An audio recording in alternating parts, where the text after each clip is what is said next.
It's like, oh, well, you add this one thing and now bees are invincible to all fucking insecticides, and we're literally getting swarmed by bees, and we have to have like helicopter. No, you're in this one chopping bees into pieces. Like, all right, guys, welcome back to Books, Beer, and Banter. This is our third episode from Guns, Germs, and Steel. It's a lot of 3 words repeated. We're on part 3 of Guns, Germs, and Steel. From food, guns, germs, and steel. So, guys, what'd you think of part 3 of this book? I thought it was pretty good. I don't think any of us thought it was pretty good. It took us 2 weeks to read it. Yeah, facts. I'm snitching. It took us a while to read this entire section. But the beginning was the germs part. Yeah, from animals though, and that was like a huge thing of it. And I put somewhere I was just like referencing COVID. And yeah, dude, I wrote COVID like 6 times here. But yeah, the whole thing, I mean, the whole germs thing is pretty cool because you forget that those are forms of life, like bacteria in itself is a form of life. And that, like, when we think of symptoms of being sick, those are like the clever ways that germs have learned to reproduce and like keep their population going. So like when someone gets COVID, they end up getting a cough, and a cough is how it spreads between people. So it's just like these germs, bacteria, diseases have figured out like clever ways as to create symptoms in humans to get other people sick. But is it they figured it out, or like happenstance are the ones they evolved. That are, it's not like they evolve. It out. Yeah, I know, that's what I'm saying though. It's just that they evolve. But I just feel like figuring out natural selection type of deal. Like there's no master germ. Yeah, that's what I'm saying. They're like, all right, this is what we're gonna do, guys. We're gonna make them cough. SpongeBob's head, like. You guys ever see that SpongeBob SpongeBob episode? Yeah. With Plankton like pulling levers. Yeah. No, there's no germ doing that. Well, dude, that master fucking germ, like think of like Plankton, like that's almost what like viruses seem to me like. You know what I mean? Like, I feel like a virus is like more intelligent than like a bacteria that gets you sick. Or maybe it's just they have different evolutionary traits and whatnot, but it's just like I see like the randomest ones online too, like the craziest like virus one, like stories, but like how like one will like go into a fish, for example, this virus, and then it'll make its tongue dead, like cut off the circulation to its tongue. It would then place itself where the tongue was, so then it could eat the food of the fish, and the fish couldn't eat it. And it was just like controlling it this whole time. I'm like, that is crazy. That's like manipulation. Yeah. That's when that shit gets scary to me. It's like not when it's like, oh, you get like, I got in contact with something and it made me sick and now I'm having these, symptoms. It's like when something's actively like making you do something that you don't want. I guess coughing is the same thing, but you guys know what I'm saying. You know what I mean? Just like crazy. You're like a step above that. Yeah. You're like dead and this thing is alive instead of you almost.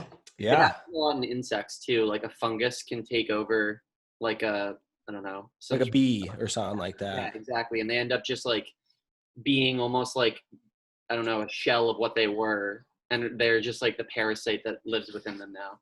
Yeah, and they're zombies. Crazy. That shit is fucking scary. If that's what zombieism is, you know what I mean? Yeah. If there's a human virus that did that to us, I think I would just fucking before that happened. But also, like, just even talking about, like, I think it was in this section, it had to be, when he was, it was last one, but when they talking about the germs, how it eradicated, like, 95% of all of the, Native American peoples before, I don't know if it was, like, Columbus or whoever got to them. Yeah, exactly. Which is 95%. I mean, that's such an astonishing number that it's, like, I don't want to take anything away from, like, explorers or whatnot, or conquerors or whatever you want to call them.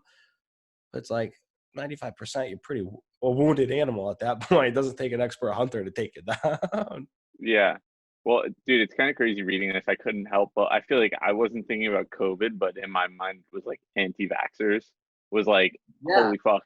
Like anti-vaxxers have the potential to like cause a new age cholera epidemic. Like I was just thinking here, like he basically says that, the way that these viruses work is that if they either kill or they're wiped out, or everybody develops, immunity to the disease, kind of like you could imagine COVID, everybody develops an immunity or they die, and that's usually how these diseases get wiped out.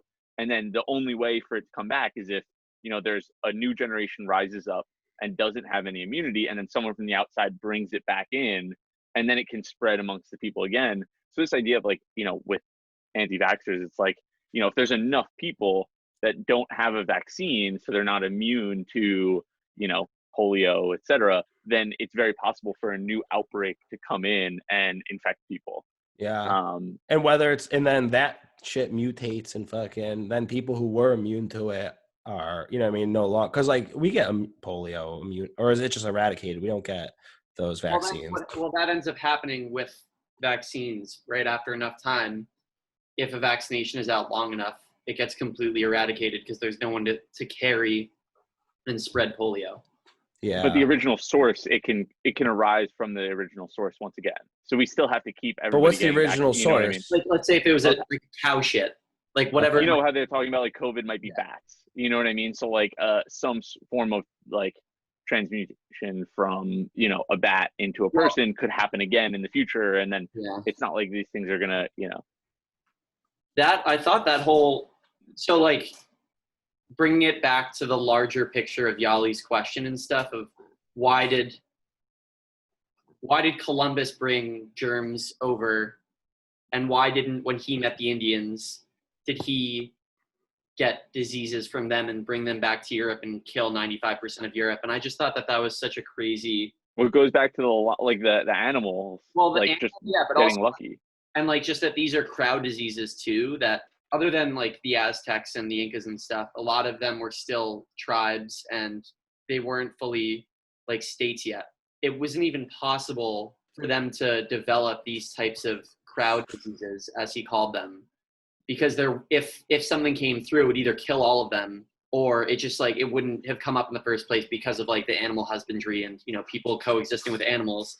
But I just thought it was really interesting that so much of like the disease portion, not only was it tied to everything is just so like cyclical that as people settled, civilizations grew. As civilizations grew, people needed more animals. As they needed more animals, they started living with their animals. They started like coexisting with the germs in those animals.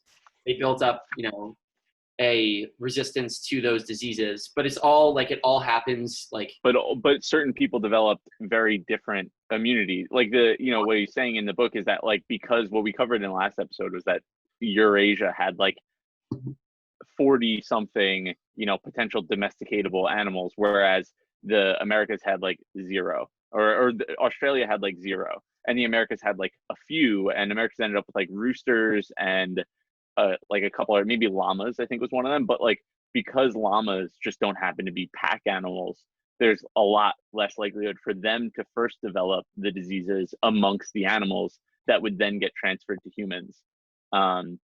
Because if their animals don't live in herds and in packs, then viruses aren't incentivized to breed within those animals. And then so by just happenstance, there happened to be more domesticatable animals in Europe, so they got more germs, which built up this immunity that nobody knew was really a thing. And just like by luck, again, like it's just another point for Eurasia in the world kind of standing, like who's gonna win, like who's gonna win out in the end. It's like they're just getting they got the animals, then now the animals bring germs, and we're getting into the other ideas. But which it's funny though, that tally is just all like coincidental luck. I feel like for not even for the most part, for everything, it's just like happenstance. Like how the cards were laid out is why those tallies are getting marked up, because it's like with the livestock, with the fucking germs, like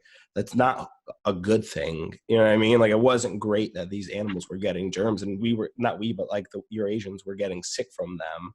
Yeah. But it just so happened to be in the long run beneficial that. But it's like that wasn't planned. It's just lucky. No. That, like and it will also animals were able to be domesticated which happened to be herd animals, which got them sick, which when they happened to fucking come over on exploratory reasons, you know what I mean, wiped, and then it wasn't even instantaneous. You know what I mean? Then they left. They didn't even know shit was happening, and they came back, what was it, like 3 or 4 years later, or maybe even more than that. All the way to Mississippi, everyone was dead. Yeah. Yeah, exactly. You know what I mean? Like, nothing was planned about that. It just, you know what I mean? Or like, how are we gonna win this war? They outnumber us 100-1, and then they come back ready, and it's like, oh wait, there's only 4 people left. Yeah, like, exactly. Easy. Like, even if there's like 10,000, it's like, oh wait, they're all fighting for power because all the people that had power died from being sick. Yeah. So already like a topple, like you can topple the government or the people in power so much easier.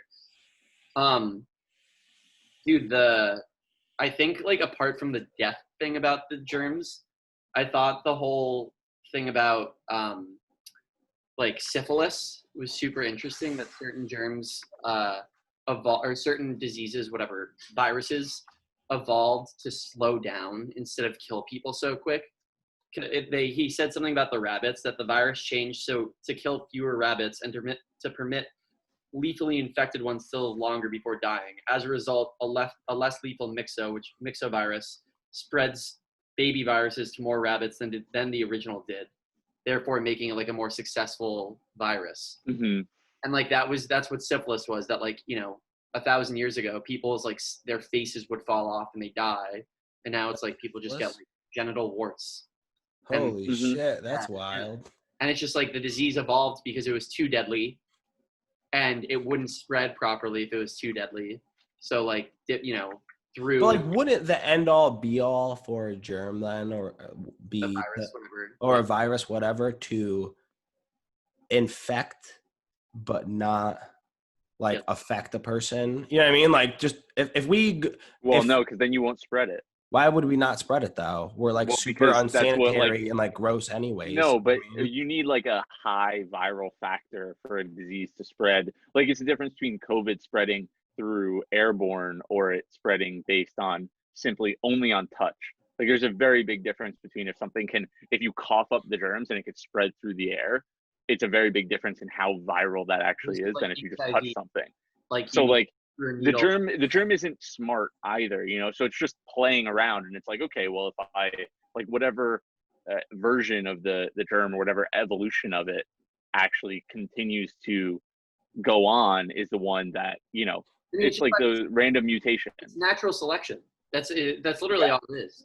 Some people get it worse, some people get it better. All I'm saying was that it's like, if you could, like, how much for like, does coughing, I guess it does, but like, how much more infectious is it to cough on like than to not cough if you could just breathe it out? You know what I mean? Because it's the same way. But it's like, think about it pre fucking COVID.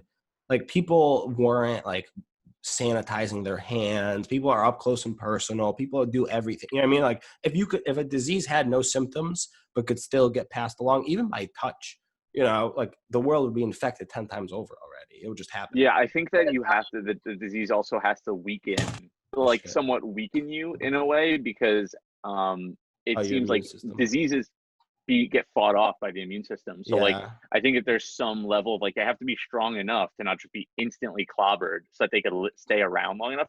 So I think it's just like I think he mentions it, that people dying from disease, like, that's not the goal. It's just like some people die, like, there's casualties. Yeah, you lose some kind of thing, yeah, like some, like, oh well, we didn't want that to happen, but some people have compromised immune systems, yada yada yada. We don't get to choose who dies, who gets a bad case. But so I think that, like, I don't know, it's interesting, like, how bad does it have to be? Imagine being a disease, like, you have like offspring, I guess, like the other, like when you replicate. Like, I was just thinking about that. Like, if you were a disease, you know what I mean? It's like you pass it on and then you're like, okay, I'm staying here and I'm dead. I don't know. It's just kind of like, it's like a fruit fly, like those ones that only live like a day. You gotta fucking, you're all instinct at that point. That's all you do is like, you don't think. You're just fucking, you're born, you reproduce, you die. It's like in the next, that's the only gene that gets passed down in such a short amount of time. You have such limited time. If you could pass along, it makes sense though. Just more, which, I mean, it makes sense, Just to tie it all together, the reason that like Eurasians, or I guess in this case, Europeans brought these diseases over that killed, all the Native Americans, everyone in the New World, is like, because they had already survived the Black Death. They'd built up all these immunities to these things that, 30% of their world had already died from 300 years prior. And those types of like plagues didn't exist in the New World at the time. And that's why it went. Yeah, well, those plagues didn't become. Yeah. Why it went just to the New World and it didn't come back to like Europe. Well, they also, I think he mentioned they had some diseases like the yellow fever and shit like that. Yeah. But no, I completely agree. It's like almost like they were like leveling up, like, Europeaners and Eurasians were leveling up their immune system like as time progressed. You know what I mean? It's like, oh, like whatever disease, Spanish flu. Yep. I mean, some die, but a lot stay. Then whatever. Then the Black Plague's like a level 10 boss, And they're like, all right, we can handle it now. Our immune system's good. And then it's like the New World was like a level 1 character. It's like a level. Yeah, it just got absolutely obliterated. Just clobbered them, dude. It's like we shouldn't be laughing. Yeah. But I mean, dude, that's where he talks about the trade routes causing the ability for these things to move, and thinking about COVID stuff. It's like, I think we're, in some sense, completely incapable of handling something like this in our modern kind of world with, our current systems in place, because the only way to really contain something like this is to restrict travel early and often. Is, like, hey, wherever the outbreaks are, like, nobody's allowed to travel from there or to there or whatever. And like, we couldn't even do that. It's talking about like interstate travel. We can't really, like, nobody's really gonna like let that be a thing. Like, hey, you can't come into fucking Massachusetts if you're from Florida. Like, sucks to suck. Like, get your shit under control. Well, they're starting to with these enforced quarantines, bro. Only the tri-state is that's doing the thing. Them. Is like, it's hard to like. It's like, oh well, that's kind of like oppressive, whatever. Like authoritarian. But at the same time, like, if from what we're reading, like, there's no other way to control the spread of something like this. Like, it's going to spread. The only way to control it is to stop the travel of it, so that way it could actually die out. And when you have people from fucking Florida who like never took a day off from life going up into New York and Boston, it's just like, oh, great. Like, now we get to deal with this again because of you. But it's interesting, like, we couldn't even, when we were thinking about, people were saying we should shut down travel from China. And people were coming out and like saying, oh, that's racist, you shouldn't do that. But like, it's not racist to shut down travel from where a disease is originating from, or a virus. But like, it be like, just that notion of like, we can't shut down travel from somewhere else, or else like, because of geopolitical issues, like, makes it so we're just insufficient, like, we can't handle something like this.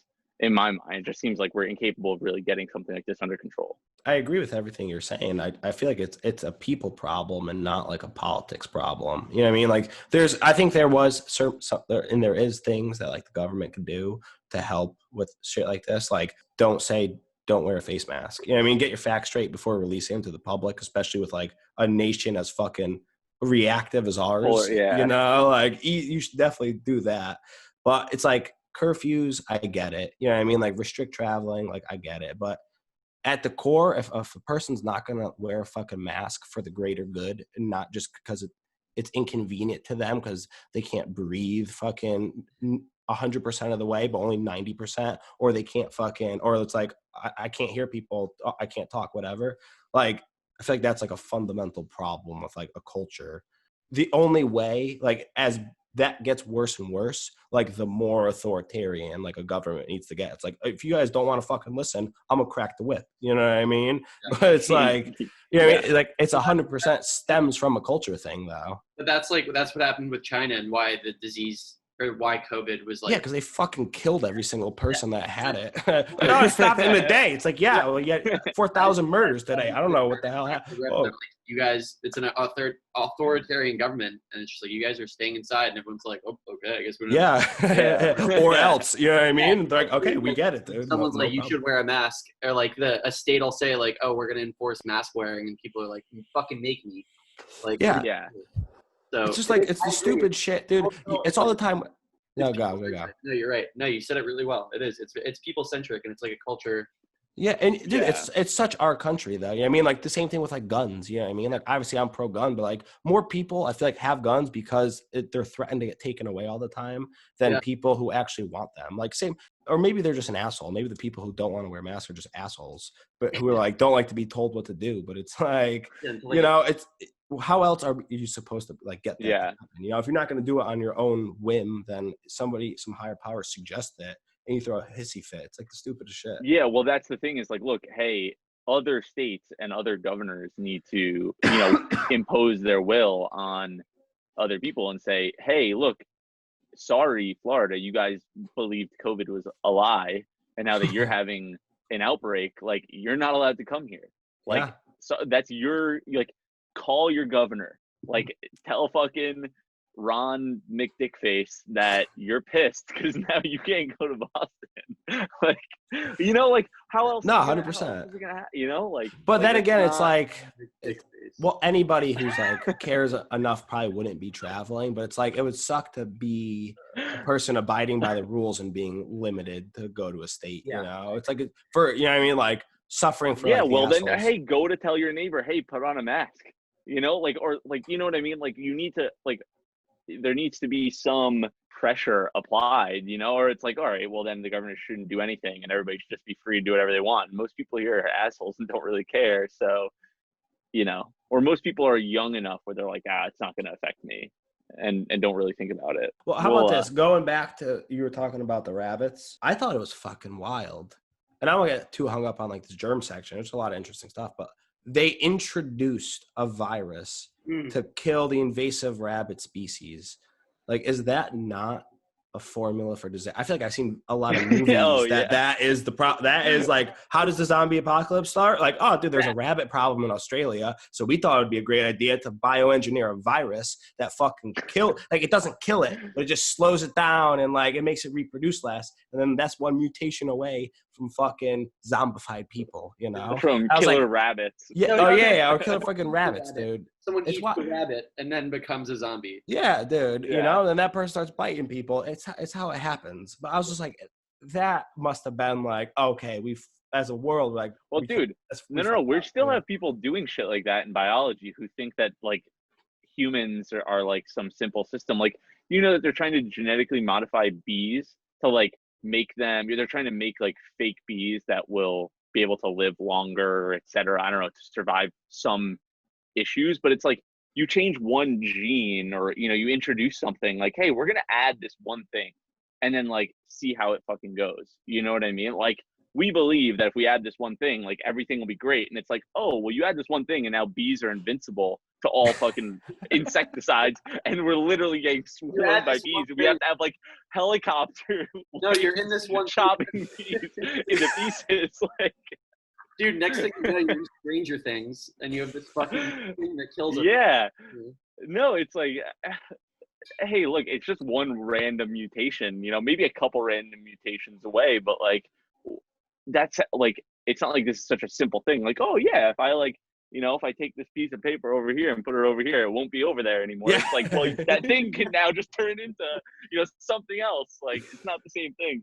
Yeah, it's dude. I would like to be more up to date with like our what's like the study like of genes, genetics, genetics, like, I don't know what they call like modifying genomics.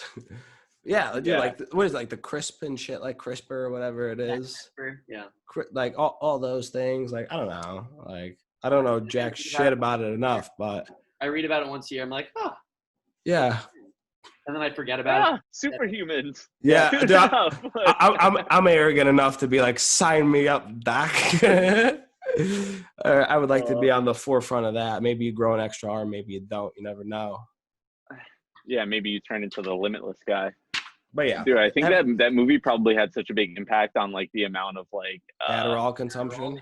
Oh yeah, yeah, the amount of like Adderall. Dude, how crazy is this? This is totally off topic, but I was scrolling on Instagram and there's like Adderall prescription as a service companies now, like literally apps that are marketing on Instagram, like, hey, are you struggling to focus? Get your ADHD exam online right now, and we'll refer you to a doctor to get a prescription for medication. Holy I was like, shit. what? I was like, dude, if I was a college student, I'd be like, oh yeah, click, click, click. Like I can't focus. Like it's like the kid in like the kid who's selling Adderall in college just all of a sudden like finds a way to legalize it, and he's like, oh, this is how you scale. This is how you legalize and scale. We'll just do.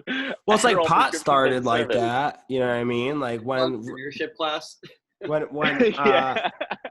Yeah, this is what I want to do, guys. Listen, there's already a demand. There's not enough supply. So what I'm proposing is a way to get these people what they want. I want everyone here at UT to get Because- an Adderall prescription. Hey, look, you should back me and support You me should back because me. they'll get better grades. Like we can all get in on this, and we could. Oh my God.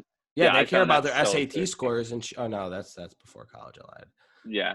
Yeah, dude, Graduation I got an rates, I guess. advertisement for Vyvanse on Instagram. I was like, I didn't even know you could do that. Like, I see why. Like, I don't see them a lot because I was so thrown off. I'm like, get the fuck out of here! Pharmaceuticals in my timeline. Like, are you kidding me? We're one of like less than 10 countries that pharmaceutical companies can advertise directly to consumers. Really? Illegal, yeah.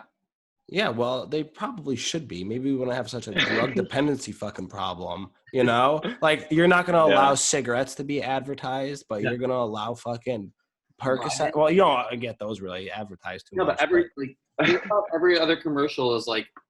It's always like cold and like sinus shit. You know what I mean? Well, it also ends with someone speaking like for like 15 oh yeah. Like what the fuck are? Oh my God! Yeah. Your heart will and blow like, out your ass. Yeah.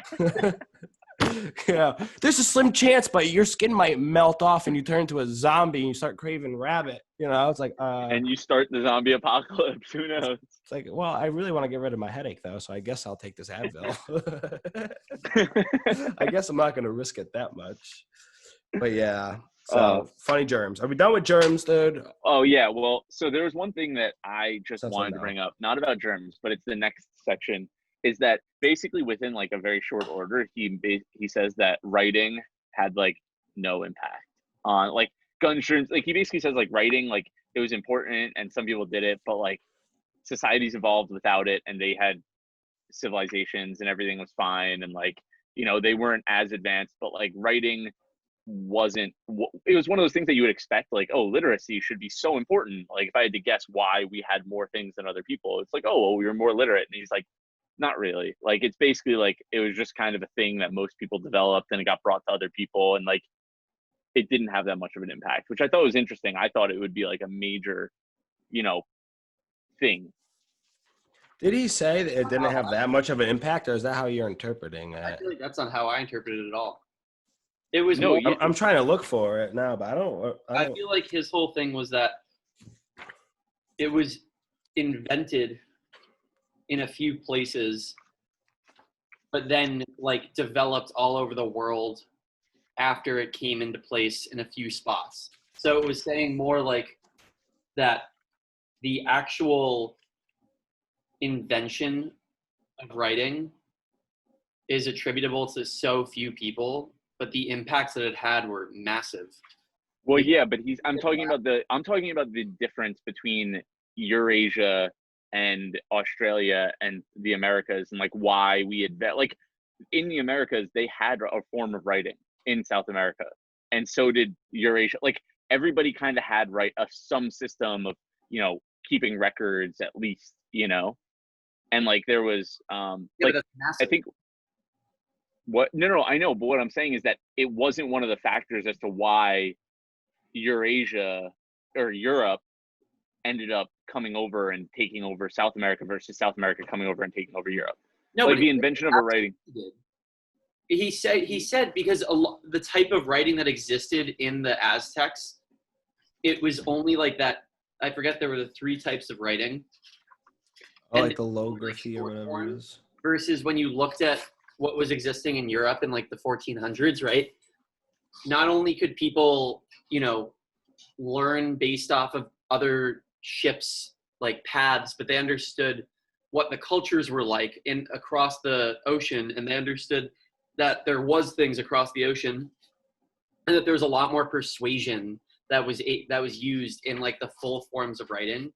I don't know why this is so hard for me to find. This is like a 15-page part, but it's like that. There's those 3 syllabaries, logograms, and like just the drawings. But basically, like having an alphabet actually allowed for there to be more than just like logs to be taken. You know, it was beyond. Well, yeah, but what I think what he said too is that most of the writing in the early forms, like not everyone was literate. Most people were illiterate. It was a small group of people that were scribes that would write down and keep records of the government's actions, etc. And like what I'm saying is that everybody, like people developed some system of writing, and he makes the point that like writing, it's I'm assuming what it's the reason why it's not guns, germs, writing, and steel.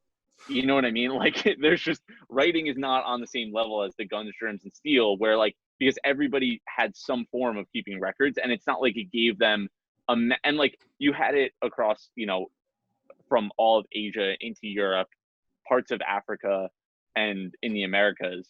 Like some developed it later, but what I'm saying is that it just wasn't one of the primary factors that he called. Like he says, guns, germs, and steel are like the primary reasons, you know, and writing is really interesting, and it definitely aided some societies, but it wasn't like one of the determining factors, is what I got from like what he laid out.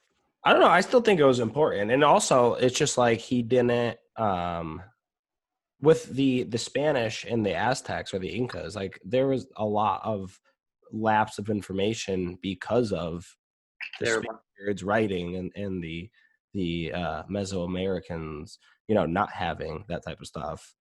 So I don't know. I didn't get the lack of importance. Honestly, I glazed through a lot of this section when they were talking about like the structures of the words and shit like that. I was like, I have our language now. Like I don't care about the predecessor. I mean the ones before it. You know, I was like, we worked to get past that. But I'm curious about like the first person who was like, let me like. I mean, I feel like that's just like a whole different like leap of intelligence. It's like maybe it's a convenient thing. I don't know, but just like let me tally this. Like even if it's just simple strokes to like count shit. You know what I mean? Like the first person who's like, I'm going to write this down so I don't have to count this shit ever again. You know what I mean? Or something along those lines. I feel like that's just like a massive jump that kickstarted all of this. It's the littlest things. It could have been fucking the Einstein of that day, or it could have been like the laziest farmer. You know what I mean? Just like doing it. And like, I think what he said is that it would be that section, yeah. I mean, just the initial jump. Yeah. Because once actual writing came, then it was like the scribes, like the specialists and stuff like that. But I agree. The way he put it out, I was like, the quote was, they had to figure out how to decompose a continuous utterance into speech units, regardless of whether those units were taken as words, syllables, or phonemes. I don't know how to say that word. But it was just like having to like, you just hear every day and being like, oh, let me put them into a different form. It's like so fucking mind-blowing. Yeah. It does. The first person to think that, it's like, what the, like, also, why is that valuable? But like, it really, yeah. Like imagine if we had to like make up our own language, like how, like I instantly just gibberish comes to my mind. You know what I mean? Like nothing that actually, there's no structure. You know what I mean? Like I haven't put much thought into it, obviously, but it's just like, well, he said that, he said the initial people, like it was only probably invented, like writing was probably only invented in 3 separate locations. And he said that the rest, like at most, maybe even less, or maybe a couple more, but like, what I was saying was that like writing had to be so difficult, as Lucas said, that it was only developed probably independently in like 3 or so locations. And then everyone else was just an iteration on what they saw. So like they saw a letter from someone else and they were like, oh, this is interesting, like how they do that. And then they took it and tried to make their own of the way that their people talked. And then everybody kind of like did that, and that's how it spread. Versus like, it was such a monumental task that only a few people really ever came up with the language. And then on top of that, there was only one original source of the alphabet, which is like the way that we write today, comes from one root source. So it was like one fucking society put that all together. Yeah. Crazy.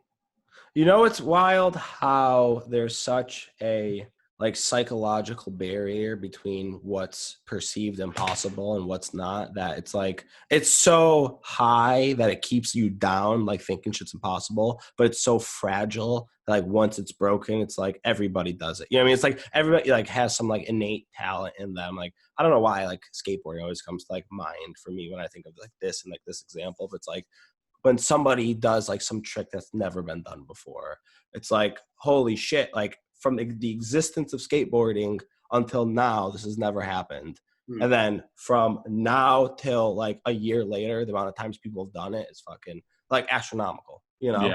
And it's just like people didn't do it because they didn't think they could. And once they know they could or that it could be done, then they do it. Just like the writing. I mean, it's such a complicated system. Nobody probably even thought that it could be a thing, even though it's, you know what I mean? Like it's abstract, it's not tangible. So it's like, it's super out there.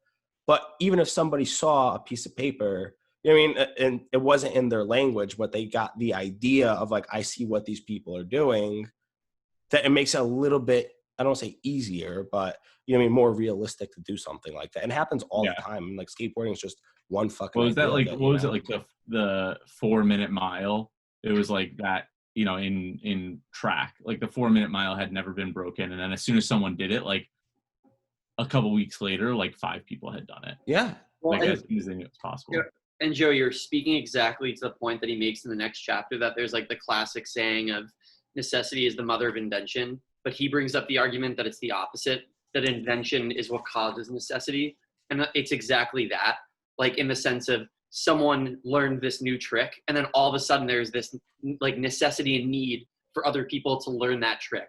And in this case, in terms of like what we read, it was like a new technology. So like the water mill or like writing or, you know, whatever the different, like the motor, whatever the technology was, once the technology existed, people then learned how to adapt it or change it for it to be relevant to them.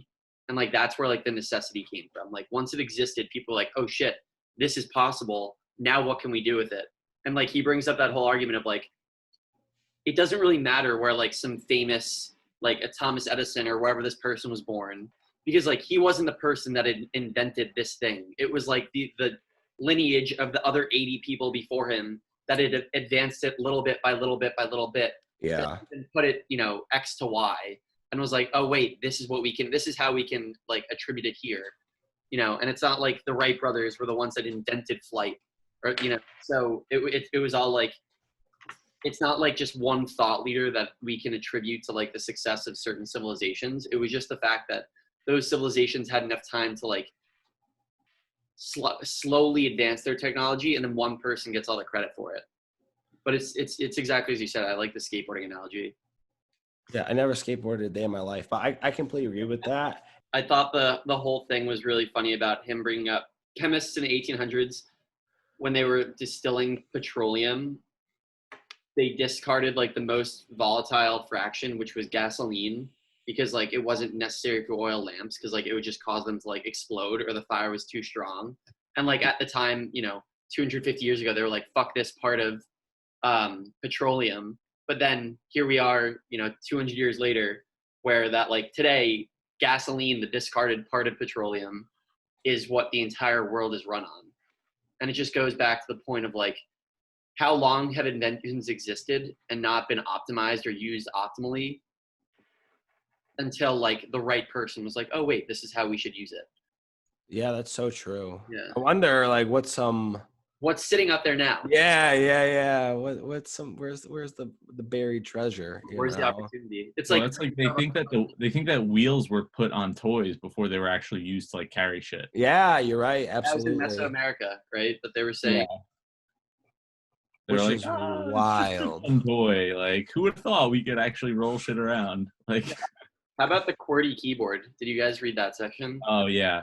Yeah. Wait. What was that about again? Well, it was to slow people down. Yeah. Right. Because in like the 1800s, if you type too fast, the keyboards would like they would like lock up because the gears would be too tight to each other.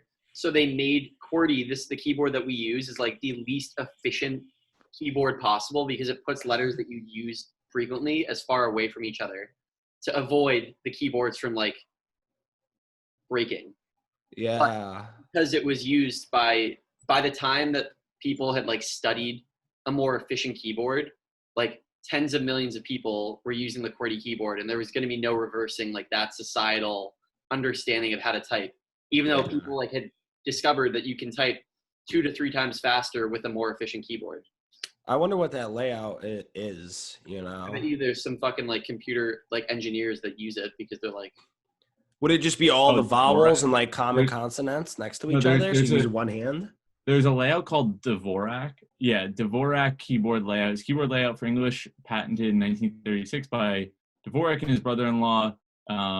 Is there a picture of it? More ergonomic alternative. I know this because I listened to an interview with Tim Ferriss and Matt Mullenweg, who started WordPress, and he said that he would have, because Matt Mullenweg has a Dvorak, like uses Dvorak, and he said that he would have typing contests amongst his employees, and whoever won had to like switch to the other one or something like that, and like Dvorak was undefeated, like never lost, was always faster. What's it look like? So it requires less finger motion, and as a result, reduces errors, increases typing speed, reduces repetitive strain injuries, or is simply more comfortable than QWERTY. So I wonder if T, N, and S are the most common consonants used, and AOE are more than likely the most common vowels used. I believe it. So you probably just don't need to like ever like height. You know how like you're typing on the QWERTY keyboard, and you sometimes gotta really extend like your pinky out. Well, if you type properly, probably you don't. But me, I'm stuck in my ways. I've been typing since I was like 8, and now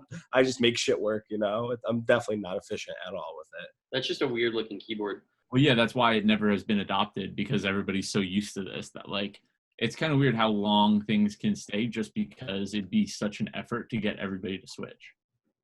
Yeah. Exactly. It's like if it's ease of adoption was like one of the 4 key like what promotes acceptance of innovation, and it was economic advantage, a social advantage, compatibility, and ease of adoption. And ease of adoption was like the QWERTY example, as well as like why did British cities still use gas streetlights in the 1920s, even though like the US and German cities had electric lights for tens of years.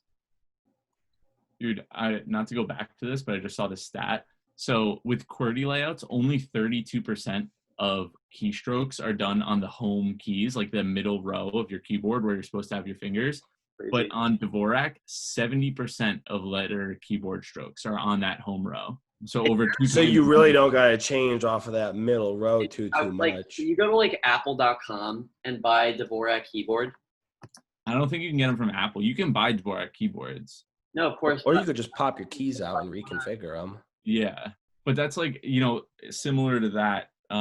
There's, you know, the programming language JavaScript, which is one of the most popular languages in the world, was built within like 2 weeks, was just like shipped because they needed to get a scripting language out, and we're still living with a lot of those mistakes from the early days because they've just been built on top of. And to go back and like uproot that would require changing all of the applications that have been built on top of it. And it was just like decisions that were made within a very short period of time. Like, should we do it this way or that way? Oh, we'll do it this way. And then now everybody has to deal with it fucking years and years later. That's crazy. But it's also that like I guess if the friction to change it is higher than the benefit you're gonna get, then it's like there's no need to do it, you know, like obviously, and like you could extrapolate this out as far as you want, like how different would the world be if you type, you know what I mean, like 70% faster? I don't know. Would more work actually be getting done? Maybe, you know what I mean? But I feel like there's no real benefit, but not one someone's gonna. There's a good benefit, but it's like I can get things done. Why haven't you changed yours to Dvorak then? Well, because like I don't want to fucking buy a new computer. Like, see, it's not that big of a deal. That's what I'm saying. If it was a bigger deal, you would have done it. On a Mac, you can get a Mac keyboard cover and then just go into your Mac code and change your keyboard layout. So all you have to do is just get like one of those plastic covers. And then great, you go over to your fucking friend's house and you have to use their keyboard and you're like, Well, luckily you spent 25 years, happy birthday, thank you, typing QWERTY, so you'll still have it somewhere. It's like, no, but I mean, when you map over in your mind like how keyboards work, I feel like you kind of like I feel like you overwrite the old, like if you're gonna learn a new layout, I feel like you're. What other keyboard layout have you used before, bro? what? I've just used QWERTY. Exactly. So how do you know what I'm saying? But it's the same like thing where you're just moving shit around. It's like, okay, now I have to remember where things are. Like I don't know. I think that using your friends. Nah, I don't know, dude. I think you're just putting your foot in your mouth because you would. No, if it was that big of a deal, you would do it. You know. No, I think honestly, that's just how it is. Well, you're saying that you're saying that 70% speed increase in how fast you can type doesn't make that big of a difference. No, I said it does make a difference, but it doesn't make a big enough difference to make us change or you change. Clearly, but if it made enough difference for the average person who's like a hunt and pecker to be 70% faster, like that level of someone who's just like this, a hunt pecker. Hunt and pecker. Someone who hunts and pecks. I've never heard of that, but it immediately clicked the image in my head of this, and it's yeah, just like this. So like if someone like that is like, if you go from that and you get 70% faster, like that could like, dude, you could spend 10 minutes trying to Google one fucking thing, or you could look up, make 100 searches. I don't know, like obviously that's 100x, but like that is a big difference. You come up with this? Is it though? Because how long, what's the average length of a fucking Google query, and like how long and like hunting, pecking versus this shit? I mean, does it really make that much of a difference? Well, it's like the difference of using work related. Are you saying are you gonna say like keyboard shortcuts don't make that much of a time difference? Because they probably increase speed by like 70%. If you had to right click and hit copy and then right click and hit paste instead of just doing Command C, Command V. Like it would be like, I don't think it'd make that much of a difference. What if 3 hours of your day? I feel like 99% of the world doesn't use that, or maybe right. Well, that's why they're slow as fuck on a keyboard. Well, dude, if it was that big of a deal, you'd have the door vac, bro. That's all I'm saying. Okay? If speed was such an important thing to you, like this would have been. Nah, dude. Yeah. Because it's for this exact example that there's not an easy adoption, and it goes so far against what like we had learned. Dude, well, it's just it's too much of a pain in the ass. Why don't we? Here you go. We were talking about what's a business opportunity right under our noses. Start a Dvorak typing class and start going into businesses and having them switch to this keyboard technique. Like go into like Emily's old work that like 90% of what these people do is write all day. And if you tell them that they can increase their typing output by 70%, that's like literally like, all right, you can almost double your output. The problem is they just fire half of their staff in reality. Okay. Which would be good for the but then everybody would be like, why are we learning this if we're all just going to get, I don't want to do 2 times the work now. Like it's better to do it without the business knowing, like, hey, you can do your work in half the time and just sit around on your phone. So let's have a class instead of doing B2B. Well, I think that you can get those kind of gains. Like that's the thing. Is it 70% faster if you're already a good typist on QWERTY, or is it 70%? Like, they're taking like the worst fucking person on. Yeah. Like, well, that's the thing is like, if I'm already really good and like a fast typer on a QWERTY keyboard, am I going to be 70% faster, or is it going to be more like 10% or 20%? Well, how much is enough for you to make the change? Well, because but then it makes sense. Like, the impact is really a lot less then, because everybody could just get really good at QWERTY, and like it's worth it to not have to deal with adopting this whole new thing. You know what I mean? Yeah, kinda. I also feel like if you're not good at it, then like if you're like, I feel like it'd be more in the pain in the balls for somebody like us that's on the computer 24/7 and that are good with the keyboard already, with the QWERTY keyboard. That's why like adopting this one, just like, at least for me personally, I'm like, dude, I don't care to type more. So like faster. So it's like, I don't need to learn this. Like, I don't care about that efficiency in my life. I could be more efficient a lot other places than typing. But it's like, if you're already so bad at it that it might make sense to change, then like, I feel like the adoption is going to be, or like the transition would be easier. It's like the reason you could type so fast is because you have, muscle memory of where the keys are and you're just going at it. But somebody's like that, I mean, they're looking at the keys. Well, they're trying to find fucking J. They're trying to find A where it is on the board. But I think giving that person a 70% increase is like a major difference. Like if they go from that it would be typing, or like going from that to like where we're at now, typing all day, like is a massive difference in your productivity. And maybe we just have to start teaching people how to use keyboards better, how to type. Dude, I seen that thing on Twitter. It's like some dude selling shortcut classes, like for your maybe a Mac or something like that. He was selling like $1,000 or $2,000 of courses a month. Oh wow. Every now and then, once I get like super frustrated, I'll like go on YouTube, like, all right, what the fuck are the shortcuts? Yeah, dude. For a while, I was putting like Post-it notes on my monitor. Like, I would put like a little Post-it note of things I was trying to remember. Like Gmail, when I'm like, oh, you get an E in archive thing, so I'm just like E. Yeah. And, like, clicking it and archiving it. But you know what the problem is? It's what we're talking about, the transition. Like it's hard to see far enough into the future to be like this inconvenience now is going to be worth it then.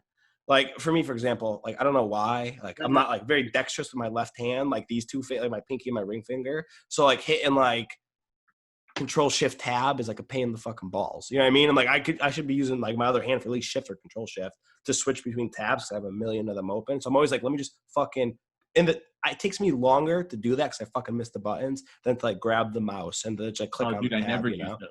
I never use like going back to like how much room there is to improve. I never use Command, Option, or Shift on the right side of my keyboard. Yeah, never. These keys are fucking mint, 100% never used. I could sell these back to the factory. My left command key is literally like, here you go. You're gonna pull it off. It's like literally, it's falling out because I click it so much. And my right one is fucking mint. Pristine. Yeah. A big thing is that like technology catalyzes itself. So it's like, it's almost like parabolic. Once you start using certain technologies, it allows access to then grow other technologies and so on and so forth.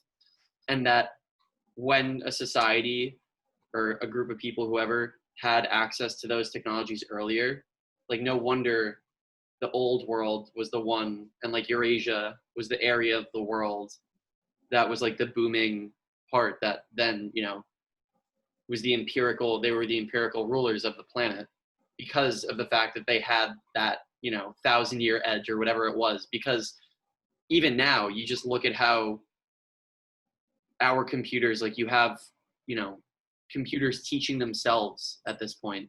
It's like, it gets to the point where change happens so fast. It didn't used to be that way. He said that like the two longest like accelerated developments in humankind was one between 100,000 and 50,000 years ago when like Homo sapiens came around and like our brains allowed us to start speaking. Mm-hmm. And then 13,000 years ago when we started creating settlements. And like those were like the two biggest changes then. Now it's like those like life-changing like things probably happen every 100 years, if not less. Yeah. Like the introduction of the internet, the Industrial Revolution, you know, who knows what's going to happen in 20 years that's going to change the shape of the world. Yeah, but well, more things in 30 years. Things just accelerate now. Yeah. Well, more things in the last like 30 years have happened than in the last like 3,000. Yeah, exactly. Maybe more, you know. But that's the whole argument of like, of course, because if you look at it, how things start changing so fast, of course, the part of the world that had access to technology first would be the ones that were like the imperialistic ones of the world. Yeah. Yeah. Well, I think that makes sense. Yeah. I mean, when you get exponential growth involved, it's like you can't catch up. There's just no, like, remember they were talking about food. It was like it would have taken them, or what was it? Like it would have taken the Native Americans like another 1,000 years to get to, like the apple, to make an apple. Yeah, to be able to, Like, they wouldn't figure it out until like 6,000 AD. Yeah. Jesus. Let them be. All right, so I guess the last chapter now, right? From egalitarianism to kleptocracy. What did you just say? What did you just say? What did I say? Eagles, bro. Never mind. Egalitarianism. I don't fucking. Egalitarian. What the hell you want to say, dude? What's the difference? Egalitarianism. Well, there's an I in there. So the term kleptocracy is new to me, and I thought that it's a pretty cool word in terms of what it actually means in the, you know, upcoming of humanity, that so many societies were like run by kleptocratic leaders, and those are simply leaders who like are too far on the side of stealing from the producing like inferior class. But I just had never thought of a government or a type of ruling as like a kleptocracy that like it's thought of like the U.S. government. Like, yeah, no, it's like literally just them stealing. Like that's it. I mean, they put themselves into power, whether it was like through their family or whatever it was, and then just steal from Well, less fortunate. what do you call 2008 and like the financial crisis? Like, if that's not a kleptocratic government Well, issue. that's not as governmental as it is societal. I feel, or like economic. No, it is. Well, when You're saying the it's governmental in the sense of like, then the bailouts, sure. yeah, and then the saying that, like- bankers get rich off of a crisis that they started. You know what I mean? Like that's a Yeah. you know, like that's just the I don't know. Just bring up the point that They don't get rich, but yeah, I get what you're saying. yeah. I don't know how you do those people justice. To be honest, you can't be like you have Well, to. and then those people are funding the then politicians who gave them that No, bailout. Of course. I You know? mean, yeah, they lobby and they end up having looser scrutiny. And It's a more complicated kleptocracy, you know. in a So lot like of- organized crime would be like a kleptocracy, yeah? yeah, for sure. Like the mob. Yeah. Yeah. Yeah. Capiche. Oh, I like the sound of this one. It's a very formal term. I'll write that one down. Not a part of the mob. I'm a kleptocratic. But you know, speaking of right when they got into the section though, he said, you know, the difference between a kleptocratic and a wise statesman, between a robber baron and a public benefactor, is merely one of degree, a matter of just how large a percentage of the tribute extracted from producers is retained by the elite, and how much the commoners like the public uses to which the redistribution is put in. That gave me two thoughts. One, it sounds kind of like when they talk about like the redistribution of it, I don't know why I got like this like communistic fucking feel. There's a point he said like later in the chapter too about like when people have excess, it's like up to them to give it to the government, and then for the government to like redistribute it.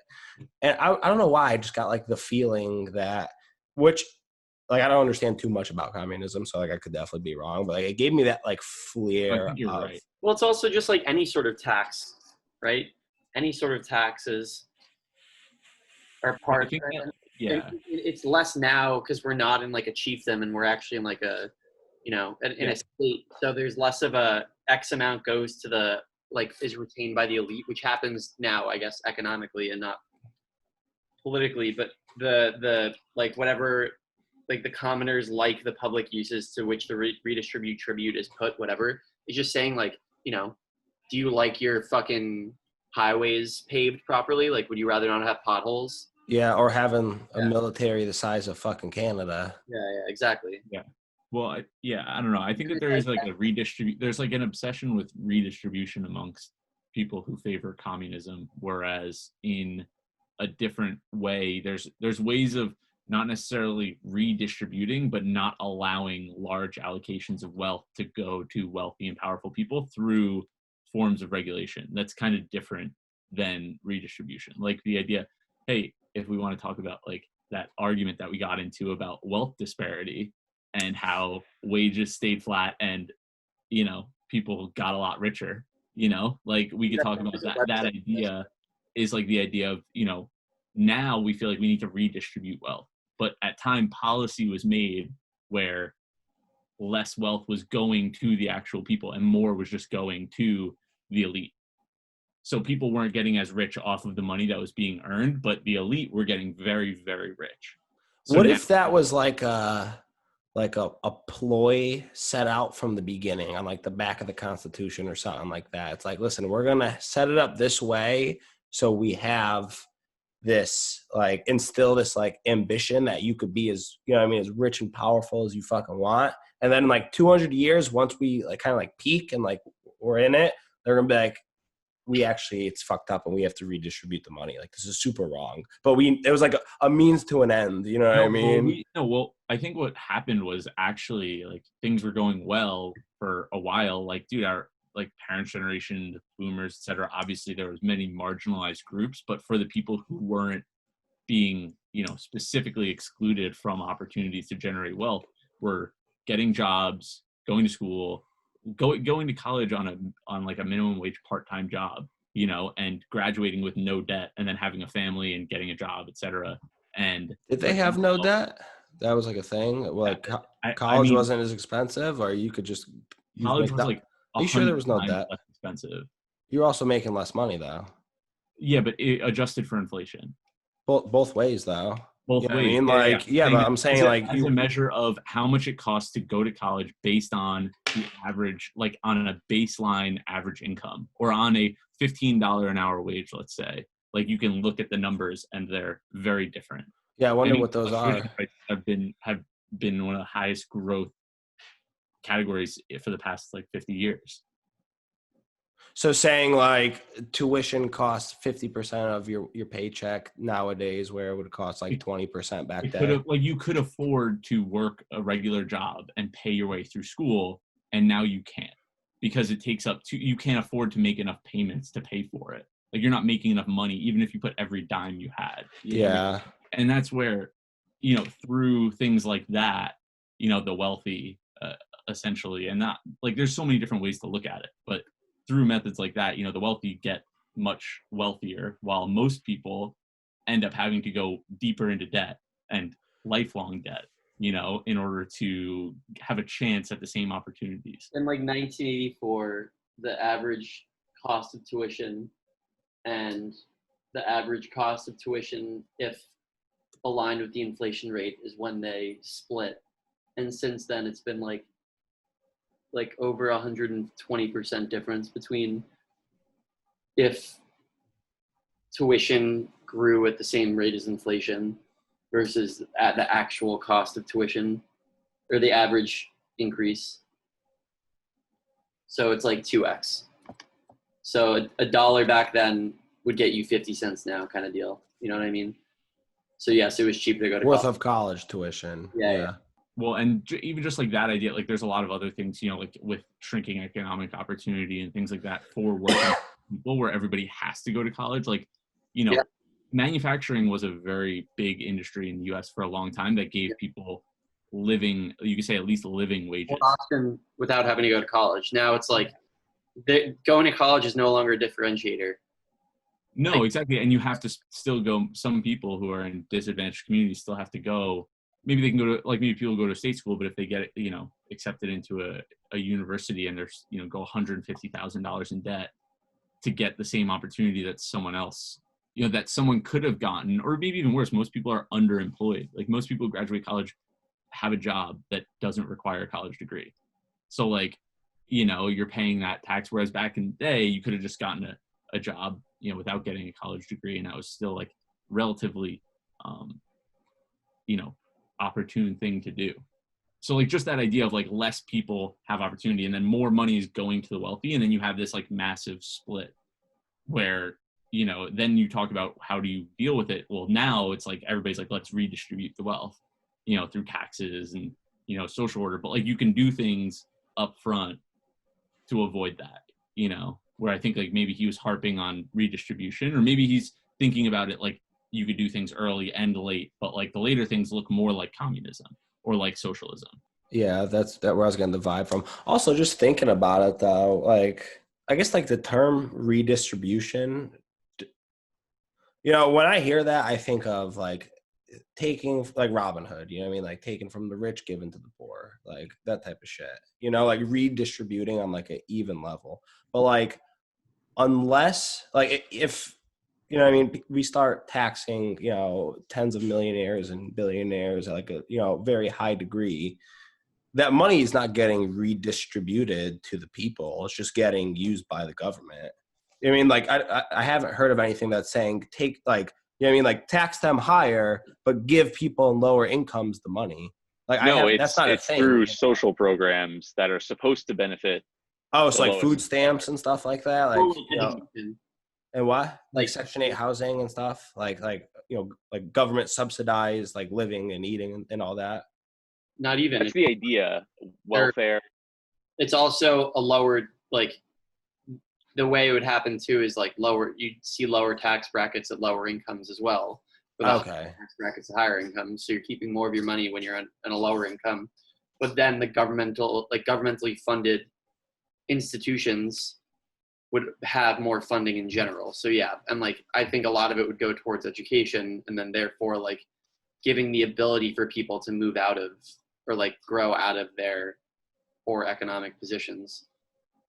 Yeah, but I think that most of that money just ends up going to, you know, the military budget anyway. Like if you're like, honestly, like I saw some stat that, you know, every single, like everybody's like, oh, Jeff Bezos has so much money, we need to take it away from him, and so that the government could, like, we could solve all the world's problems. And like we spend 3 Jeff Bezoses every year on the military. Like 3 of Jeff Bezos's net worth every single year just on our military budget. So like, is that it? I thought it was way more than 300 billion. that would be 450 billion. Okay, that makes sense. Wild. Which, so like, literally, even if you took Jeff Bezos all of his wealth, it wouldn't do anything. Like sure, it could do a lot, but like we have way more money than that in the U.S. government, like in our, you know, budget essentially. Yeah. How Well, much? taxes just seem like a way to like depress like society. Like if money's not even fucking real and like we can rack up a debt of trillions of dollars, like what is the real purpose of taxes besides to like Well, because you need to keep the myth going. I guess. That's what I'm saying though. It's like, why? I don't know why this just like came to me as we're talking, but like why like I don't want like to run government funded things. It's like, all right, well, either use the made up money or like, you can't have like not government funded anything. You know what I mean? You can't just have, well, like, that's the thing. If they used fake money, then everybody would realize money's fake. Like they're doing it in ways where they're pretending that the money is all real. Yeah, I guess. You know what I mean? Like, yeah. And they have to keep up a good enough lie, like a good enough. They're like, yo, we don't even use your money. We just like burn it in the back, you know? Well, we just delete the zeros off your bank account. Yeah. It's another day. It's so fucked up. Oh shit! Did I just unplug this? Yeah, we just took 30% of your yearly income for nothing. Yeah. To keep the I lie feel like going. that's basically it, right? That's so fucked at this point. Oh my god! I mean, when we're going deeper, that's the whole idea that we talked about originally. Like when the idea of like when money, like you lose trust in it. It's like if we just keep going into debt forever and ever, everybody's like, well, this isn't even real. Why do you guys not have to pay your debts, but I do? You know, like why? Like what? Why no do you one's have threatening you with bank fucking account? impound jail time, you know? And then, like, how about like on top of that, then you have people who are going into debt for this country, right, for whatever reason. And he brings up the argument that when you have like a centralized decision maker, or like a centralized power, that they have the advantage of concentrating troops and resources. Like this is why like centralized powers win wars, and that the like official religions and patriotic fervor of many states make their troops willing to fight suicidally. So like you have people in the U.S. who are like going into debt for the U.S. for like money that probably doesn't even fucking matter, and then willing to like die to protect this country. Yeah. Yeah, they're like, oh, it's the American dream. You know, you buy a house, all that shit, go into debt, and then I'm so happy you brought that up because it's fucking. I feel like, and it's probably just because like we're American that we think like America has like such a huge sense of like nationalism. I'm sure every other country does too. You know, it's just like they have it in their own ways. But I feel like that was a major reason why we had like so many people like just like even in like the old movies, or I'm sure you have older family members, like everybody was a fucking veteran of something or another. You know what I mean? Like I don't know. I know a handful of people out of people my age plus or minus a couple of years that are like in the military or went to the military. Like you don't know that many people that do it anymore. And it's like, I feel like a big part of that is because people are like, maybe I don't want to die for this country. Well, there was a draft. I mean, like it was like there was a draft. There was a draft. That is factual too. But I just feel like this sense of nationalism, it's like it's different these days than like what I pictured it to be back in the day. I also feel like it goes into like the whole like now college is a necessity thing too, that like people might see like going into the military is almost like a step in the wrong direction of like, instead of getting an education, since you'd be like shooting yourself in the foot in a way if you want to like come back to like the civilian world after serving in the military and like not having a college education. Like I remember my freshman year writing seminar, I had 2 guys that were like 35 plus that were both they were in the military. Like they just finished their like deployment. I don't know. Well, dude, I mean, it's like, hey, instead of going deep into debt, your other option is to risk your life and potentially die, you know, and then we'll give you a degree. We'll give you the opportunity to get a degree. Like that seems so like and if you don't do that, like you have no other option.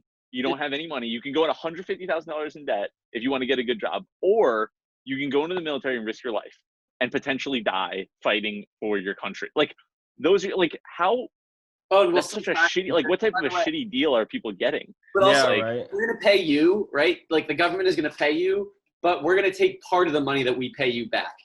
Yeah. Imagine working for the No, military. you don't get taxed on any of your GI shit. Oh, do people who work for the military just don't get taxed on their income? Or I don't know about his income, but it's like I know I have for like no clue how it works. there's a lot of People in the military, like leeway. It's why, yeah, dude, even with like taxable. So like let's just say, either way, I'm just saying any dollar that you were to ever get from the government, like, dude, I'm getting like unemployment, right? On that unemployment, I pay tax. Crazy. Like, just Yeah. money. Also JP Morgan and Chase are, I saw some like little byline in a paper that they were fighting over the whole COVID like release. Like, the fees generated from all of the loans that they're giving out are worth billions of dollars. Like, these aren't fee-free loans that they're giving out to businesses. They're billions of dollars worth of income and revenue for JP Morgan, Chase, and Bank of America. wow. Yeah. Yeah, like, Yeah, but they're not the government. They're just handing out loans. You know what I mean? Like, what's the the problem government with gets to that? choose who gives out the The loans. government will end up, like. Oh, really? That's how it worked? Yeah. Yeah, well, it's like, hey, you get to give out this much, or you get to give out this much, See some Or hey, backhandedness we need to going on with well, that. how about instead of just putting the money in a check, like, think about it. If there's fees, like, let's say 10% of the total comes out in fees, like, hey, we can give this to everybody individually, or we could give it through banks to do paycheck programs, and then the banks will earn billions of dollars in revenue.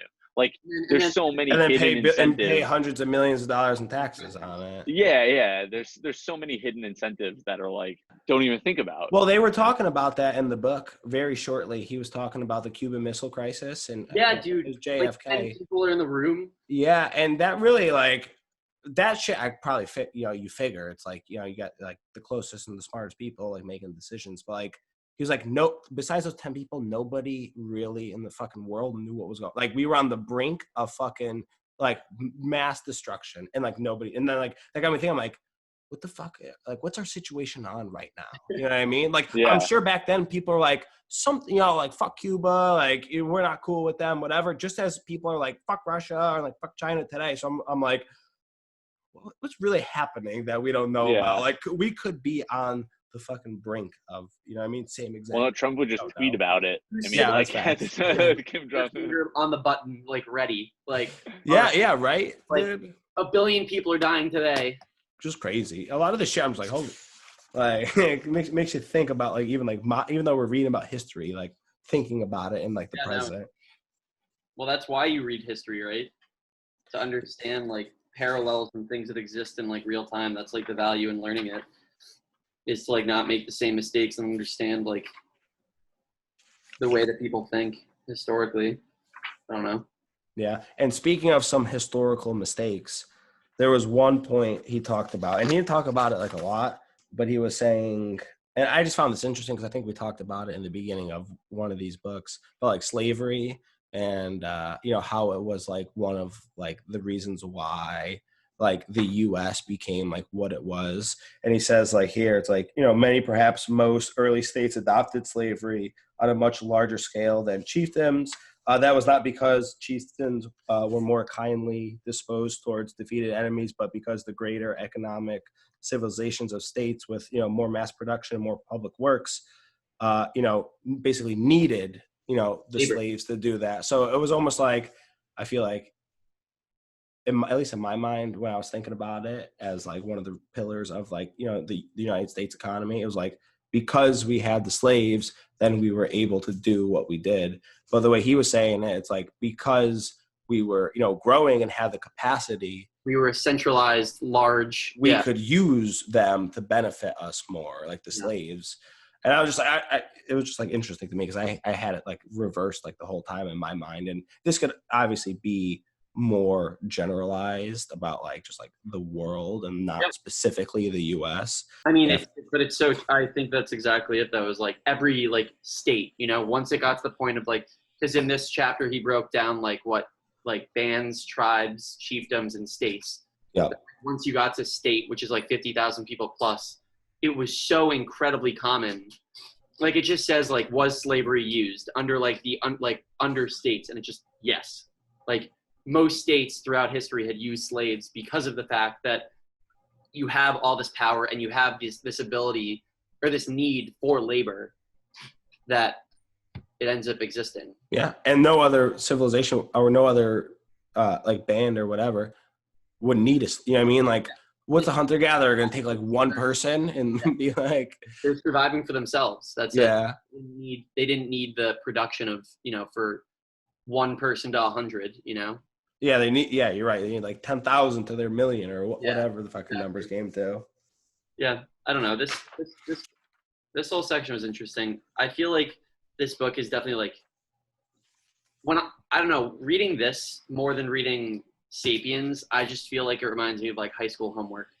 And I don't know if that's just me, but I just feel like it's like more of a textbook homeworky than it is.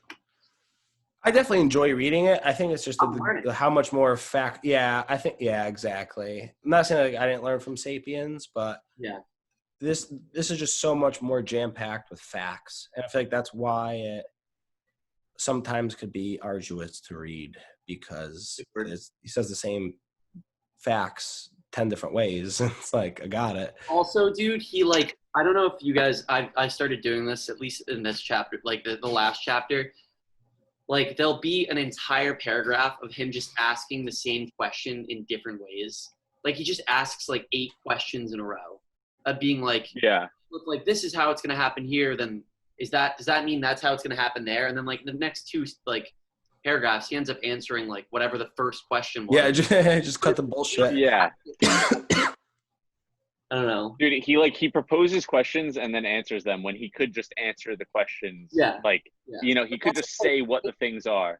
And I guess that's why it's like I get like this high school-y or like this like, I don't know, classroom thing of like, you don't have to propose these 15 questions. Like just answer, give me like the content. I don't need to like have it posed to have me think in a certain way. I just want to know what the fuck happened. Yeah. He's like, have you thought of it this way? And then here's the reality. Whereas in Sapiens, he's like, here's the reality of the things, and telling a story about it.